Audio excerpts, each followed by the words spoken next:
Hey everybody, this is GGB. Today we're going to be talking about the Cowboys draft class. I did not like it very much, if I'm going to be honest. So, let's get straight into it. And with the 12th pick in the 2021 NFL Draft, the Dallas Cowboys select Michael Parsons, linebacker, Penn State.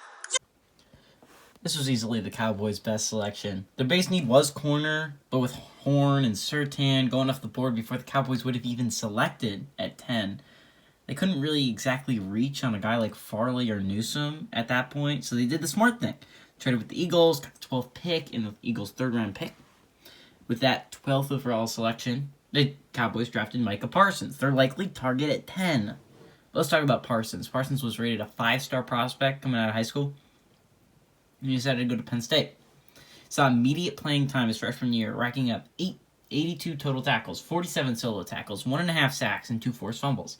Sophomore year, he was phenomenal, racking up 109 total tackles, 52 solo tackles, 5 pass deflections, 5 sacks, and 4 forced fumbles.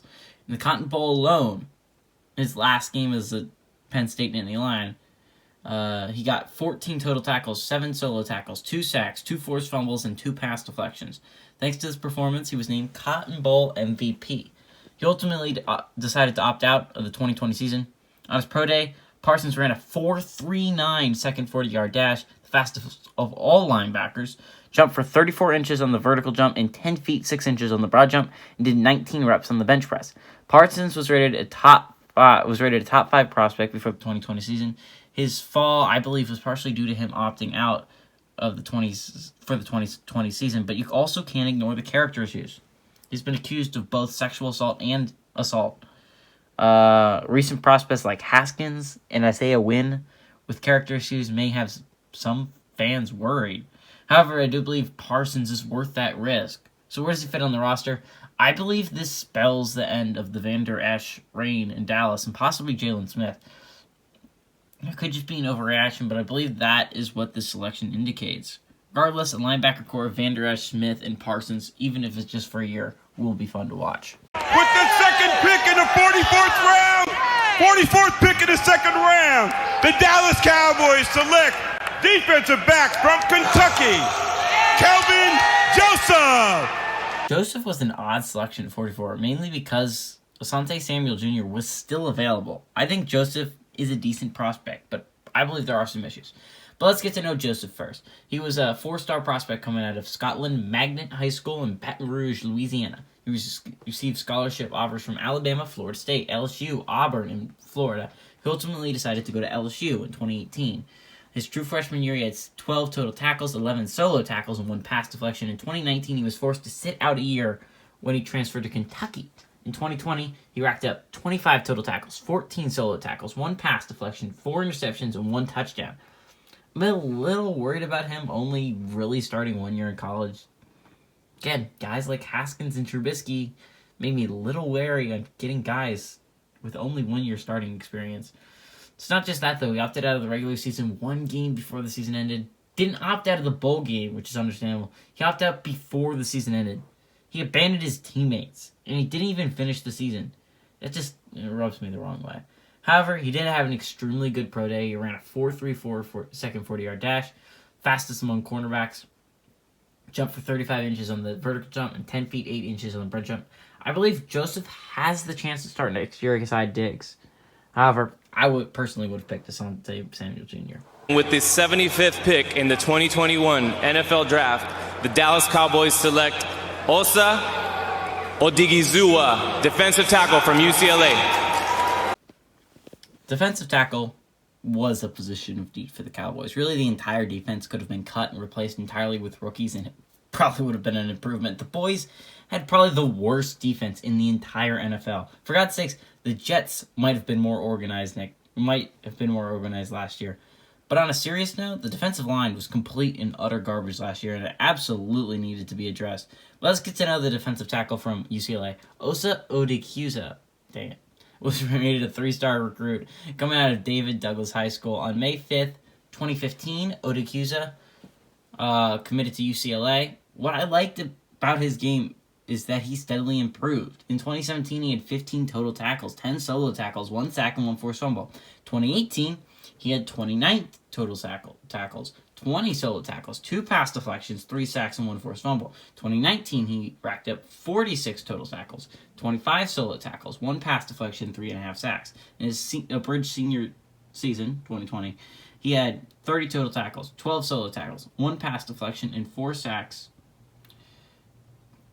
On his pro day, Odighizuwa jumped for 31.5 inches on the vertical jump and 10 feet on the broad jump and did 25 reps on the bench press. So where does he exactly fit on the depth chart? Last year, Neville Gallimore and Tristan Hurst started, and they combined for exactly 1.5 sacks last year. Now, to be fair to Hill, he only played in 6 games, but Osa definitely can win this starting gig if he plays well in the preseason. With the 84th pick in the 2021 NFL Draft, the Dallas Cowboys select Chauncey Golston, defensive end, Iowa. Adding depth to the defensive line was necessary. The biggest key to having a great defense to me is the D-line. It's even more important to me than cornerback. I think the Titans proved that last year. They didn't have phenomenal corners, but they were pretty solid. The problem was they couldn't get to the passer, and their defense ended up being atrocious. They finished giving up 398.2 yards per game and had the 28th ranked defense. Compare that to the Broncos, which corner problem was very well known last year, which is why they ended up signing Kyle Fuller and Ronald Darby in free agency and drafting Patrick Surtain. The Broncos defense finished 22nd in the NFL and ended up only giving up 367.9 yards per game. Defensive line is more important, and that's why the investment was made. However, this selection, I just don't believe it was very good, and I'll get to that later. Golston was rated a 3-star prospect coming out of East English Village Preparatory Academy in Detroit, Michigan, and committed to Iowa. 2016 and 2017, he didn't see much playing time and only had 1 tackle and 2 tackles, respectively. In 2018, he saw some serious playing time, racking up 35 total tackles, 19 solo tackles, 1 pass deflection, 3.5 sacks, and 1 interception. In 2019, he had 47 total tackles, 26 solo tackles, 5 pass deflections, 3 sacks, and 1 interception. 2020, he had his best season, racking up 45 total tackles, 24 solo tackles, 1 pass deflection, 5.5 sacks, and 1 forced fumble, and 1 interception. On his pro day, he ran a 4.79 second 40-yard dash and jumped for 36 inches on the vertical jump and 9 feet 11 inches on the broad jump. For me, to view you as a good prospect coming out of college, you have to hit one of 2 criteria. The first one, have a good collegiate career. Look at guys like Ian Book and Sam Ehlinger who had great collegiate careers. They might not have the measurables, but they have the intangibles, the stuff that just makes a player great. These guys just had the will to win, and you can see that watching the game. The other one is a player that has the tangibles and has a chance to be a great player if properly coached. My best example to this in this draft class is Jason Owa. He didn't have great production at Penn State, but he has the ability to be great in the NFL. Golston had neither a great collegiate career or good tangibles. I believe Golston adds depth behind Lawrence and Gregory, just not good depth. With the 99th pick in the 2021 NFL Draft, the Dallas Cowboys select Nashon Wright, defensive back, Oregon State. Everyone I hear regarding Wright, I heard they don't like the pick apparently, but I honestly don't think it's a bad idea. Wright is definitely a developmental prospect, which is why probably wasn't graded very highly. The boys need corners who can play now, but I think it's likely the Cowboys sign a 1-year stopgap player, which makes this a better selection. Solid corners like Steven Nelson, Josh Norman, Richard Sherman, and Brashad Breeland are in free agency.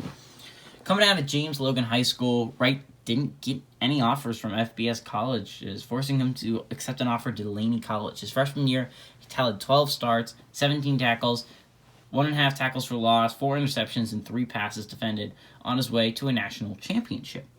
In 2019, he transferred to Oregon State and became a Beaver. His sophomore year, he had 10 starts, 34 total tackles, 26 solo tackles, a half tackle for loss, 2 pass deflections, and 3 interceptions. In his abridged junior year, he started 6 out of 7 games, 30 total tackles, 23 solo tackles, 4 pass deflections, 1 sack, 1 forced fumble, and 2 interceptions in those games. At his pro day, Wright came in at 6'4", 6'4" and 183 pounds. Ran a 4.46 second 40-yard dash, jumped for 31 inches on the vertical jump, 10 feet 6 inches on the broad jump, and did 6 reps on the bench press. Now, many people were angry with the selection because better corners were on the board, like Afiera Melefonwu. While I agree with that mostly, Wright is a tall corner that is also extremely quick, and I think it could end up being a reach. That's for sure, but it also could end up being a pretty solid pick if he is given the chance to learn. With the 115th pick in the 2021 NFL Draft, Dallas Cowboys select Gabriel Cox, linebacker, LSU. Cox was a guy many people valued as a second or third round value. The fact that he slipped into the fourth surprised a lot of people.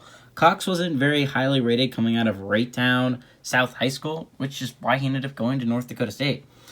He redshirted his true freshman year while he was adjusting to the linebacker position. In his redshirt freshman year, he recorded 91 total tackles, 9.5 tackles for loss, 4 sacks, 4 interceptions, and 2 touchdowns. He was named Conference Defensive Player of the Year and first team All-NVFC. In his redshirt sophomore year, Cox made 92 total tackles, 5.5 sacks, and an interception. In 2020, Cox transferred to LSU and racked up 58 total tackles, 37 solo tackles, 5 pass deflections, 1 sack, 3 interceptions, and a touchdown. Cox was forced to miss his pro day due to a hamstring injury that likely led to this slip. I actually like this pick. Some Saints fan wanted us to draft him instead of Warner. I think that would have been a little early, but I really do like this selection. I love that the Cowboys went all in on defense. I feel like Cox will play as a reserve this year behind Jalen Smith, Leighton Vander Esch, and Micah Parsons. But I feel like Cox is the replacement for Smith once he's out of the building, like I believe he'll be next fall. From the Ford Center, this is Mike McCarthy with the 138th pick in the 2021 NFL Draft. The Dallas Cowboys select Josh Ball, offensive tackle, Marshall University. Cowboys desperately needed depth on this offensive line. It was bad. While the starting 5 are extremely good, Tyron Smith and Lyle Collins are 30 and 27 respectively. They're getting old. 4 of the starting 5 linemen were out by the end of the year, and it showed. The Cowboys gave up the 7th most sacks last year, giving up 44 sacks, despite spending the 6th most in the NFL in the offensive line position. Now, Cowboys fans can blame that on the Dak injury and the offensive line injuries, and those have merit, but the addition of Ball adds depth, and I think that was a good thing. But let's get to know Ball. Went to Stafford Senior High School, was rated a 4-star recruit. He committed to Florida State. In 2017, as a redshirt freshman, he started left tackle. On May 21st, 2018, it was the start of things going downhill for Ball. He was suspended by FSU for 1 year after being accused of dating violence by his former girlfriend. Afterwards, he decided to transfer to Butler Community College. In 2019, he decided to transfer to Marshall instead of returning to Florida State. That year, he saw action in 13 games and started in only 1. In 2020, he started in 8 of the 10 games at left tackle. He was named first team All-Conference USA at his pro day. Ball came in at 6'7", 308 pounds, jumped for 27.5 inches on the vertical jump and 8 foot 10 inches on the broad jump, and did 28 reps on the bench press. The problem I have with Ball is the same I have with Parsons and Joseph. Character concerns. I'm worried about how dedicated he is to the craft. But picking up a 4-star prospect in the 4th round is never a bad idea. Ball is likely just a depth addition, but depending on how much he focuses and works, he could be the long-term plan for Tyron Smith. The starting center, by the way, for the Cowboys was picked 8 picks later than Ball, so it's not inconceivable. Getting the moment there. Dallas takes Simi Fuco, the wide receiver from Stanford. Receiver was a need.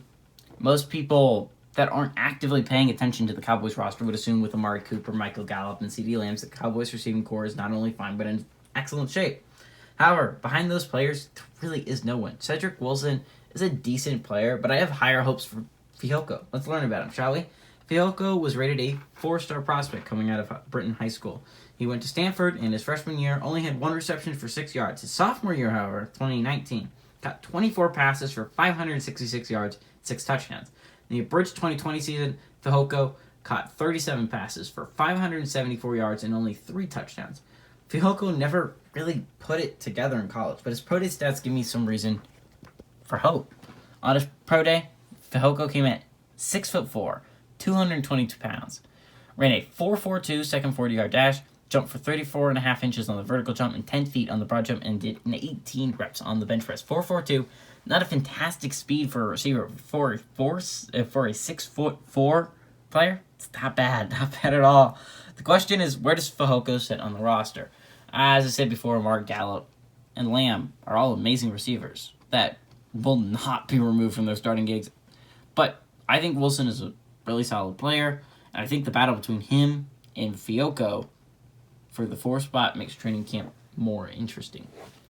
Not a paid endorsement here, by the way. Let's wind back a little bit to the Dallas Cowboys and Quinton Bohanna, defensive tackle from Kentucky. As I said before, interior defensive line was a huge need.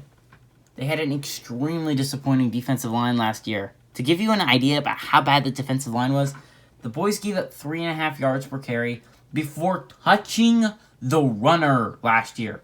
That is insane. As you can see, defensive tackle was really bad. It was really bad last year for the boys. But I don't know this addition does much. Bohanna was ranked a 3-star prospect and attended Cordova High School. Got an offer from Kentucky and took it. In 2017, Bohanna had 13 total tackles, 5 solo tackles, 1 pass deflection.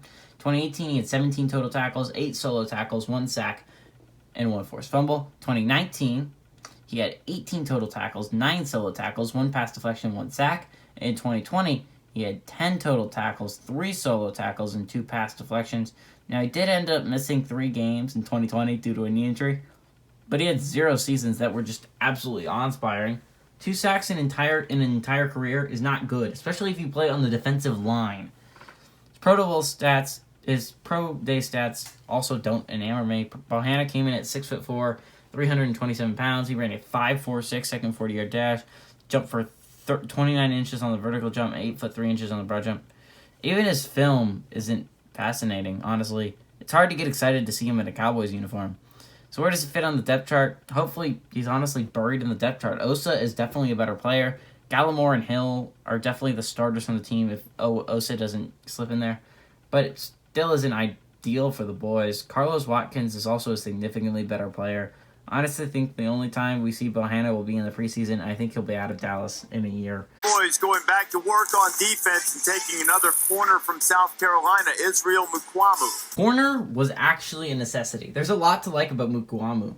I think he could move to safety if he had to, and he would do just fine.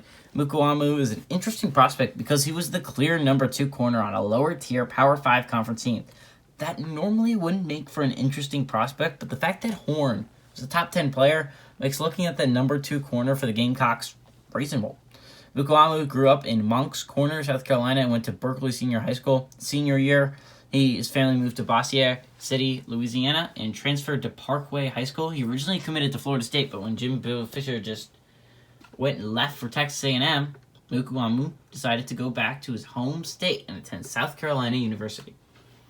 In 2018, his true freshman year, he had 17 total tackles, 13 solo tackles, 1 pass deflection, 1 forced fumble, and 1 interception. 2019, he started at safety before moving to the number 2 corner position. That year, he racked up 59 total tackles, 45 solo tackles, 9 pass deflections, 4 interceptions, and 1 touchdown. For that season, he earned second-team All-SEC honors. In 2020, he had 10 total tackles, 6 solo tackles, and 2 interceptions in only 5 games. You know how I've mentioned that I have character concerns with Parsons, Joseph, and Ball? I believe Mukuamu's character is just amazing. After his head coach, Will Muschamp, was fired, Mukuamu decided to sit out for his former head coach, despite the fact that he could have improved the draft stock. At his pro day, Mukuamu came in at 6'4", 212 pounds, and jumped for 36.5 inches on the vertical jump. Didn't run a 40-yard dash because of a hamstring injury, so we don't know exactly how fast it is. Mukuamu likely won't beat out Diggs, Brown, or Joseph, but I really like Mukuamu's upside, and I believe he provides some much-needed versatility for the Cowboys. Pick is in for the Cowboys at 238 overall here in round 7. It is Matt Farniok, offensive tackle out of Nebraska. Farniok helps add depth to their offensive line. Cue the 44 sacks allowed from Dallas's ragtag O-line last year. Farniok is a strong player that just lacks the coaching to learn hand placement. He's a pretty solid run blocker, but his pass blocking is rough. Farniok was a 3-star prospect coming out of Washington High School when he was offered a spot on Nebraska's roster. As a redshirt freshman, he appeared in 7 games and started in 4.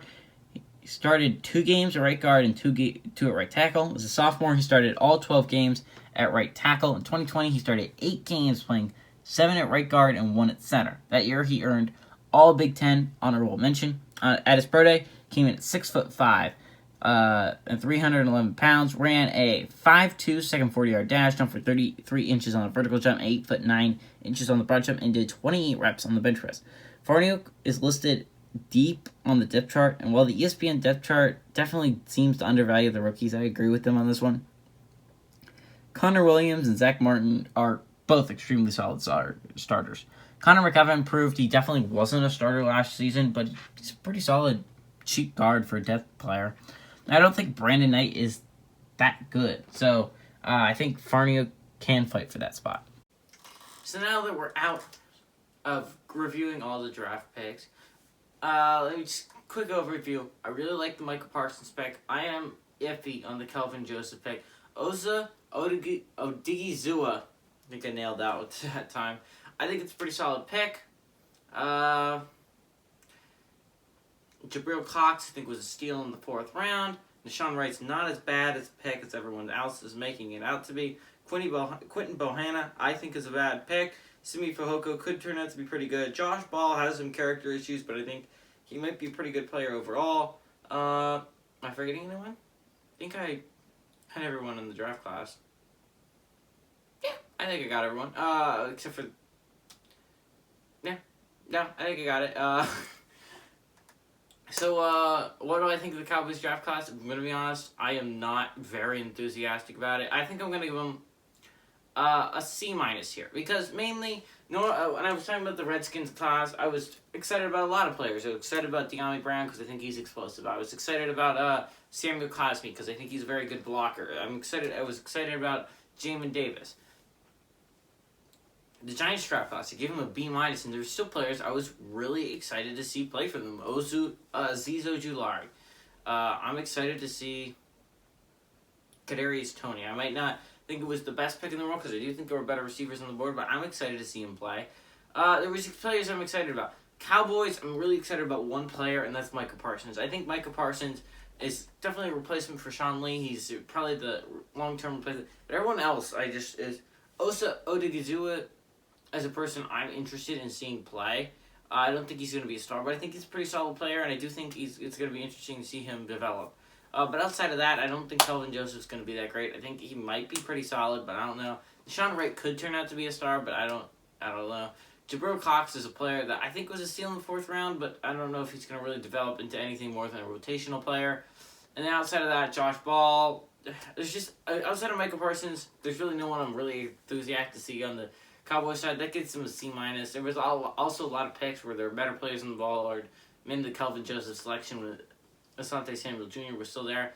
But if you're a Cowboys fan, and I'm sorry it took me so long to get this video out, honestly. Turns out, when you have an EOC coming up, and you have this, all time goes to that, really, and it's kind of slipped on the back burner. I'm sorry, I tried my best to get this out as soon as possible, but it ended up being 2 weeks, and it just ended up being longer than I expected it to. My Eagles video should be out sooner rather than later. I'm rather close on that one.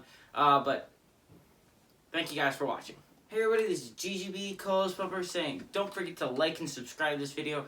Every like is another win that the Jets get next year. So don't make Pupper sad. Make Puppers happy and give the Jets wins. They're free. They just hit that little button. Don't forget to hit the subscribe button too so you can see some more amazing content coming your way. But hey everybody, this is GGB co-host Pupper saying adios amigos.